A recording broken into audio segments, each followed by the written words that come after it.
À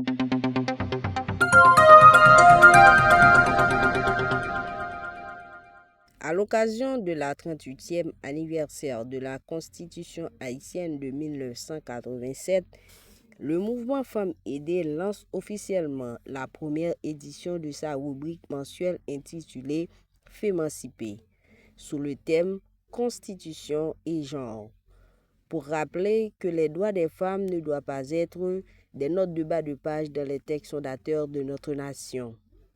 À travers cette initiative, le mouvement Femmes aidées aura un espace d'expression, de réflexion et de mobilisation autour des enjeux liés aux droits des femmes et à la justice de genre en Haïti. Le mouvement Femmes aidées marquera le début d'un espace inédit de réflexion, de plaidoyer et d'engagement pour les droits des femmes au sein du parti. Nous vous invitons, mesdames et messieurs, à suivre avec nous le déroulement de cette activité au micro d'EcoNews. Nous vous accueillons pour le lancement de la toute première édition de la rubrique Fémancipé, un espace de parole, de réflexion et d'engagement pour les droits des femmes. Nous avons choisi de commencer cette aventure le 29 mars, une date lourde de sens dans l'histoire constitutionnelle d'Haïti. Cette date symbolique marque l'adoption de la Constitution haïtienne de 1987, un acte fondateur pour la démocratie en Haïti. Aujourd'hui, nous posons une question essentielle. Quelle place pour les femmes dans le contrat social haïtien? Avant d'ouvrir les échanges, revenons sur l'esprit, la vision et l'engagement du mouvement Femmes aidées, moteur de cette initiative. Le mouvement Femmes aidées est une structure féminine dynamique au sein du parti politique aidé, né de la volonté de porter haut les voix, les revendications et les aspirations des femmes haïtiennes dans la sphère politique et sociale.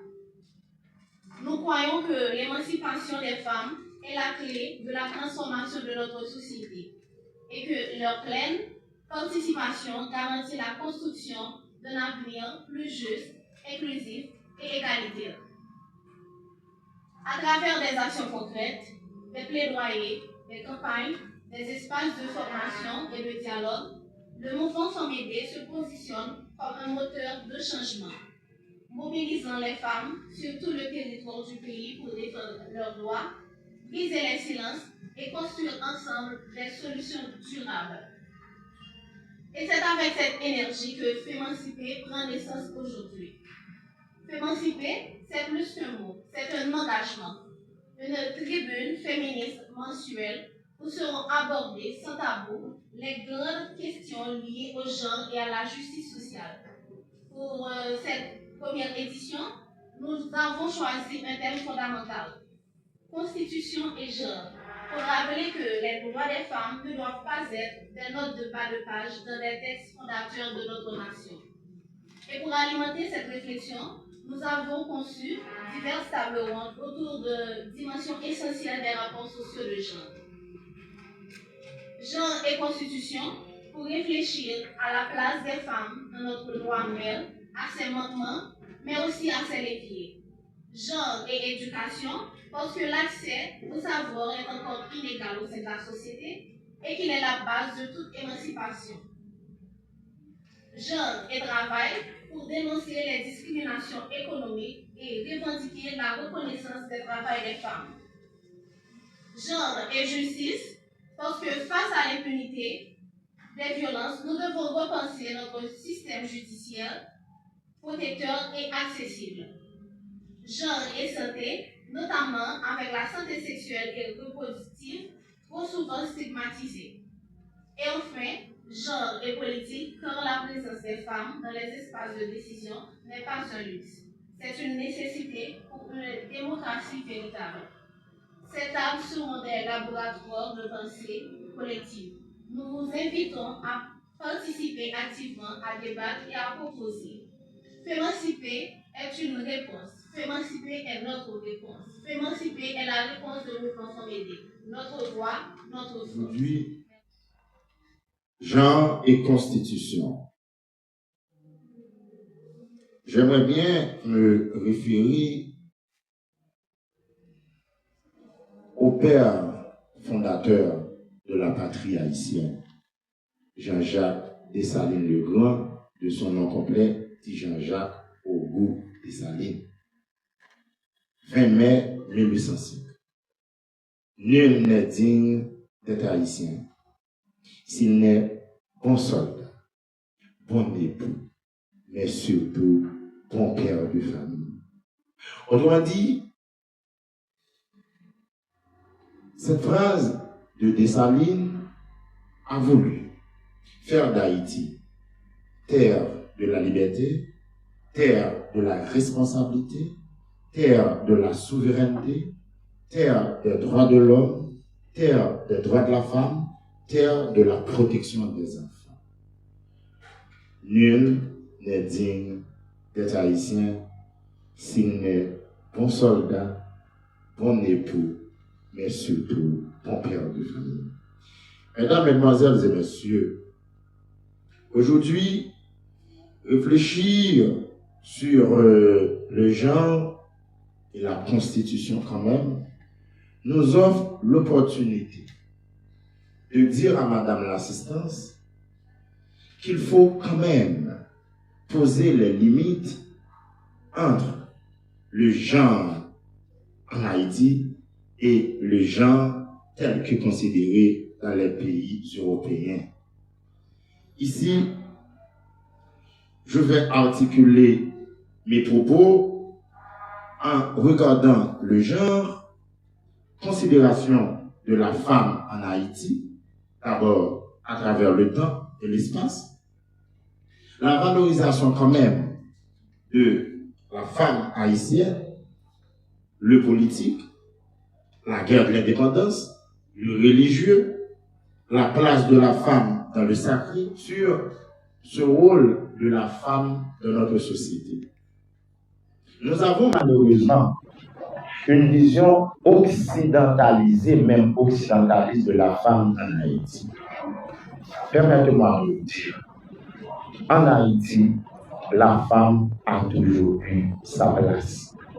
La femme a toujours eu son rôle. Différemment des Européens quand même, Haïti, terre de droits de l'homme, premier pays, avant un pays quand même, pendant la bataille de la guerre de l'indépendance, femme générale, Saline Bélair, femme pilier de la guerre de l'indépendance, Marie-Jeanne, femme auxiliaire quand même, et puissant bras armé de la guerre de l'indépendance, Claire Rose, femme, figure emblématique du courage des filles. Je veux quand même éclaircir cette zone d'ombre de notre histoire où la pensée occidentale veut faire comprendre que les femmes en Haïti n'étaient pas valorisées. Non, et archi faux. Haïti a toujours valorisé ses femmes. Ici, je cite textuellement Madeleine Sylvain Bouchot dans sa thèse de doctorat en 1958, qui faisait une sorte de radiographie de la femme haïtienne et dont j'ai eu l'honneur de reprendre au moins à 50 reprises dans ma thèse de doctorat pour contextualiser sur la femme en Haïti. La femme haïtienne, figure sociale, figure politique, figure économique, figure de la famille. Donc, il ne faut pas confondre ce que Pierre Bourdieu appelle dans la division du travail quand même, le rôle de la femme, la place, ou du moins en quelque sorte, la socialisation quand même de la société qui a permis de permettre à chacun de jouer le rôle qui lui est imparti avec la maltraitance de la femme. Permettez-moi de le dire, je suis à la salle Jovenel Moïse. Les Haïtiens, malgré les défauts, les hommes haïtiens aiment leurs femmes. Nous n'avons pas cette conception de maltraitance de la femme. La maltraitance de la femme, ce sont les Occidentaux. Ce n'est pas haïtien. les Haïtiens, nous aimons nos femmes et nous les vénérons. D'abord, je vais commencer par le vaudou. Permettez-moi s'il y a des chrétiens qui sont dans cette salle. Dans le vaudou, nous avons nos femmes mambo, l'orla kay mamboa, les métaux, les bochaises, par contre, différence entre un ougan et mambo, tout de fait même traitement et il faut respecter pour ça. La vision que la femme est mineure, la vision que la femme ne symbolise pas ce qu'elle est. C'est une vision occidentale, malheureusement adoptée par Jean-Pierre Boyer dans la loi, ou du moins le Code civil de 1925, réduisant la femme haïtienne à l'état mineur. Ce n'était pas une conception haïtienne. Ici, nous aimons les femmes. Ici, nous vénérons nos femmes. Erzulie d'encore, Erzulie Frida, Grand, ce sont les femmes. Le vaudou, les dieux du vaudou, ce sont les dieux femmes. Dans la Dieu de la connaissance, couleur, femme. Nous avons cet amour, cet attachement à nos femmes. Religieusement, Haïti est un pays de tendance vaudou. Malheureusement, pour ceux qui ignorent l'histoire, croyaient que la religion indo-chrétienne, la religion christianisme, est la matrice du pays. Non. C'est dans le christianisme qu'il y a tous les dieux sont des hommes. Malgré dans le catholicisme, la femme, c'est le visage le plus vénéré. Marie, dit c'est le Christ. Nous, en voulant s'approprier de ces figures quand même, nous avons opté de servir nos divinités vaudou, divinités femmes, femmes matrices de la liberté, femmes religieuses, femmes politiques, l'une des femmes qui a quand même amené ce pays là où il est, Cléose, épouse de Sabine, conseillère principale. Mais il y a une femme aussi que je vais mobiliser ce soir, grande dit-on, prêtresse, reine de Vaud, cœur de Sabine, qui a quand même conseillé l'empereur sur les pas à suivre pour amener le pays là où il est. Haïti, c'est une terre, la terre des femmes. Haïti, politique, Haïti, social, l'économie, l'Haïti économique. C'est un pays qui est reposé sur le travail des femmes. Nella alpéché dans l'armée, les unis, les belles madame, les allemans poissons. Nous aimons nos femmes. Cette vision occidentale qui fait croire que la femme en Haïti n'a jamais été valorisée, ce n'est pas vrai. C'est Français qu'on a demandé qui humilie les femmes, mais ce n'est pas nous-mêmes. La France a fait 1958 pour femmes et droits. En 1950, en Haïti, femmes étaient en voté. Nous aimons nos femmes. Cette vision erronée de la femme fait croire qu'en Haïti, les femmes ne sont pas valorisées. S'il y a une structure où il n'y a pas de femmes, qu'elles sont dites, il faut mettre aux femmes quand même, oui, n'a mis des femmes dans trésorière. Pourquoi? L'économique, c'est la femme. Quand vous prenez le chantier économique, aujourd'hui, si le pays tient encore debout, c'est grâce aux multiples efforts des femmes. Madame Sarah, la femme haïtienne, femme économique. Si garçons, madame de l'argent, nous ne voulons pas pour nous, parce que l'homme ne gère pas le foyer. L'économie en Haïti, c'est la femme. C'est la France. Européens, c'est nous-mêmes les au travail qui ont un compte bancaire serré. Mais nous-mêmes, nous n'avons pas de l'argent. Parce que jour on garçon va donner l'argent, nous ne l'avons pas pour nous. Parce que nous croyons que l'économie est le domaine des femmes. La femme haïtienne, femme économique. Aujourd'hui, je veux vous dire, le plus grand mal que nous ayons, c'est que nous avons malheureusement, dans un souci plate et servile d'être français au lieu d'être haïtien, nous avons adopté sans conférer le droit français. Donc, le problème que nos femmes subissent ou les problèmes auxquels elles font face sont du ressort d'une adoption plate et servile d'un droit qui n'est pas le nôtre. Nous avons adopté des codes français, comme dit Hussol. Hussol disait, françaises sont nos mœurs, françaises sont nos coutumes, que l'on veuille ou non, française est notre âme. Alors, ce que nous avons imité, en copiant cette théorie du sol, pour faire de nos femmes les reléguer au second temps, mais aux grandes dames des valeurs de la République. Nous avons la République d'Haïti, le symbole d'Ambala, la femme. Pour ceux qui ne connaissent pas l'histoire du pays, il est très aisé de dire même que les femmes n'ont pas été valorisées. Et malheureusement, nous avons des gens qui ont opté d'adopter un droit français, qui vont à l'encontre de nos valeurs coutumières, qui vont à l'encontre de notre réalité sociale. Ce n'est pas la réalité haïtienne. La réalité haïtienne, chérissons nos femmes, aimons nos enfants.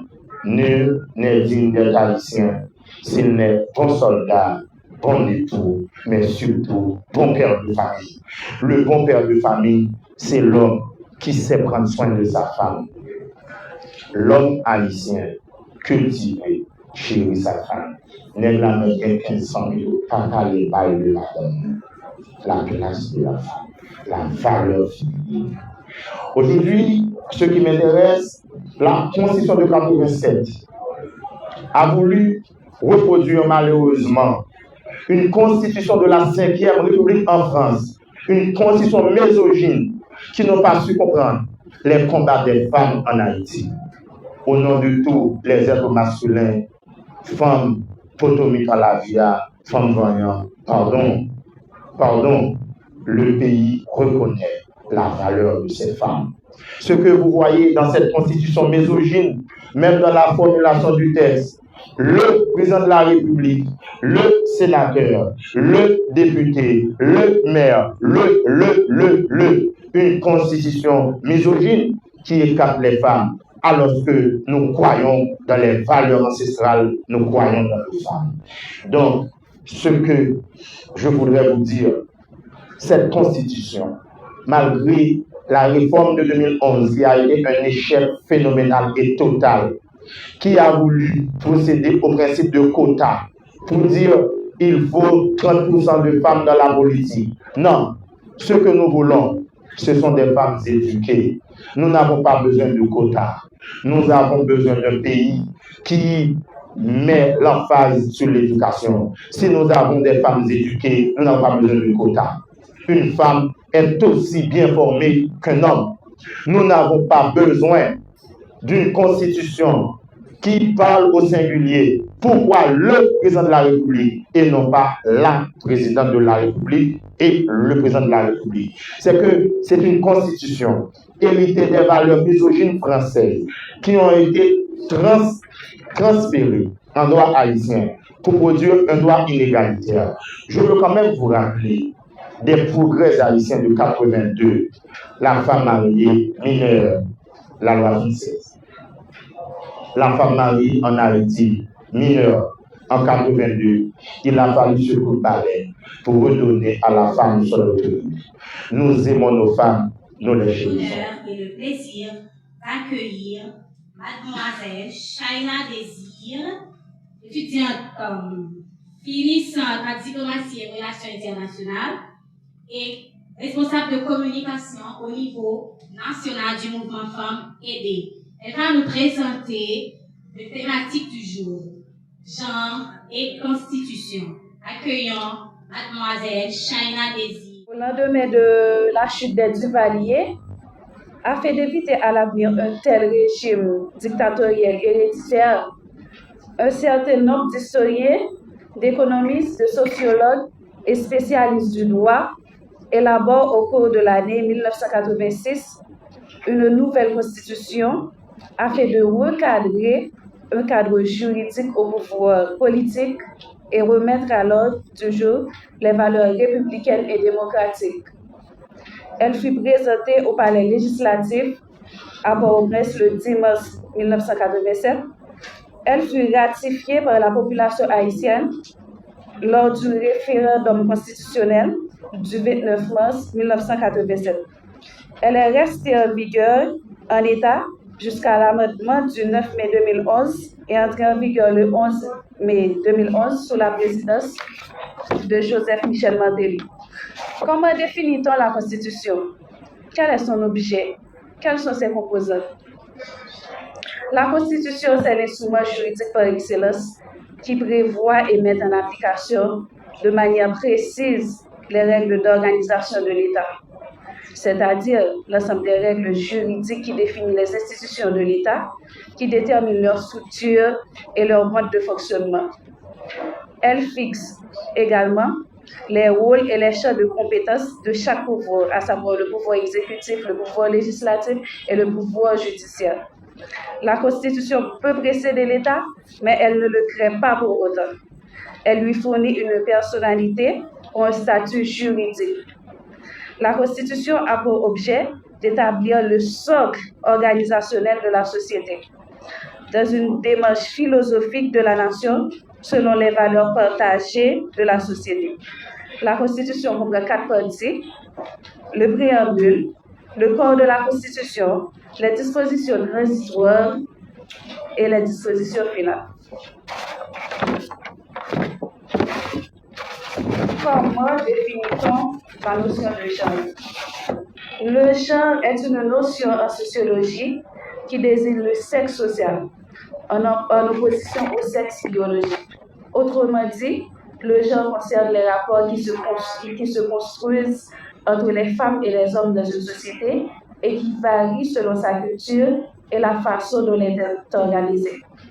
Le rôle du genre nous permet d'identifier comment les sociétés, les institutions ont attribué aux femmes sur la base de leur sexe des rôles dits reproductifs liés aux tâches domestiques et aux hommes des rôles productifs qui génèrent des revenus. La Constitution, socle de notre République, se doit d'être le reflet de nos valeurs les plus fondamentales, et l'égalité entre les femmes et les hommes en est une. Trop longtemps, les femmes ont été reléguées au second plan, privées de leurs droits les plus élémentaires. Notre Constitution, dans son esprit et dans sa lettre, se doit de corriger ces injustices et de garantir à chaque citoyenne et citoyen les mêmes droits et les mêmes opportunités. La Constitution haïtienne doit être garante de l'égalité, et l'égalité aussi doit être inscrite dans tous les principes fondamentaux. Rappelons que notre Constitution, dès son préambule, affirme l'égalité des droits. Il est de notre devoir de veiller à ce que cette égalité ne reste pas lettre morte, mais se traduise en actes concrets. Malgré cela, partout dans le monde et surtout en Haïti, il y a une lutte contre les discriminations. Il y a aussi une lutte contre toutes les violences basées sur le genre. La Constitution doit être pour nous un rempart contre toutes les formes de discrimination fondées sur le genre. Cette même Constitution doit protéger les femmes contre toutes les formes de violence, le harcèlement et toutes les inégalités, dont les inégalités salariales. La Constitution doit être le reflet de parité et de représentation. La parité en politique et dans les instances de décision et doit être aussi un enjeu démocratique majeur. La Constitution doit encourager et renforcer les mesures visant à assurer une représentation équilibrée des femmes et des hommes dans tous les domaines de la société. Au-delà des textes, il nous faut aussi des actions concrètes, dont une éducation et une sensibilisation sur l'égalité des genres qui doit s'apprendre dès le plus jeune âge. L'éducation et la sensibilisation sont essentielles pour changer les mentalités et lutter contre toutes les formes de stéréotypes. La Constitution doit être aussi le reflet des politiques publiques. Les politiques publiques qui doivent être conçues est mise en œuvre dans une perspective d'égalité des genres. Cela implique de prendre en compte les besoins spécifiques des femmes et de lutter contre toutes les formes d'inégalité dans tous les domaines de la vie nationale. Elle doit être aussi un engagement de toutes, de tous. L'égalité des genres est l'affaire de tous, hommes et femmes.